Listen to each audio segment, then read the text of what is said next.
For my TED Talk leadership topic, I will be discussing the idea of leadership without authority. As college students and young adults, many of us haven't been in the position of true authority where we are the people others report to or work under. If you have, that's great, and I'm sure that experience was enlightening when it comes to how you will lead in the future. My focus today, however, is positioning yourself as a leader, even when you don't have positional authority or are the boss, so to speak. If you aren't in a position of power, trying to assert yourself as a leader can be difficult. To some people, you can come off as bossy and controlling if you don't handle it correctly. To avoid this, it's important to realize how to make those you wish to lead trust you and believe in you as a leader. A great way to establish trust is to use Stephen Covey's 4 cores of credibility. I will use these 4 cores as a lens at which to look through when trying to establish trust and position yourself as a leader. When leading without appointed power, it's important to understand certain things about yourself in order to make others believe that you can lead them. Others need to believe that you are credible, and a big part of credibility comes from a person's character. According to Covey, character can be broken down into intent and integrity. These two ideas go hand in hand when it comes to stepping up as a leader of a team. When working with a group, it's typical for someone to step up and try and guide the discussions and idea generation. Without some sort of facilitation, things can go off the rails pretty quickly.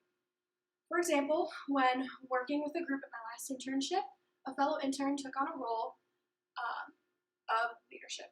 We were all tasked with creating a social media campaign to promote the new course offerings for the film school. This intern, who wasn't very enthusiastic, or at least didn't show it to the rest of the group, thought that her past experiences made her more qualified than the rest of us. She was a very skilled intern, but the way she carried herself made her seem cold, distant, and cocky. This led to the rest of us interns not feeling very valued, feeling a bit defeated, and not wanting to work with her. So part of leading without authority is creating that environment where everyone feels valued and needed. According to David Novak in Taking People With You, if you can establish an environment where every single person feels that they are part of a team and have a chance to contribute, you've created a situation where people can do great things. The intern from the previous example felt that she was above the rest of the group, which ultimately led to unsuccess. Her intent and her integrity weren't in the right place. She showed a lack of humility and team orientation, and she was all about herself. She was only motivated by self-centered means. We finished the work, of course, but we didn't feel like we were necessarily needed to get it done. Being a leader means that you have to be self-aware, and it's important to be aware of how others view you. Knowing how you come across to others is extremely important, especially when it comes to leading without authority. According to Peter Drucker in Managing Oneself, to do those things well, you'll need to cultivate a deep understanding of yourself, not only what your strengths and weaknesses are, but also how you learn, how you work with others, what your values are, and where you can make the greatest contribution.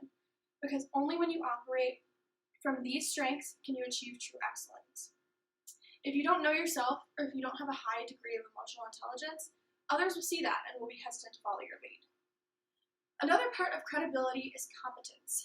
If you want others to perform and take action, you have to show them that you're willing to do the same.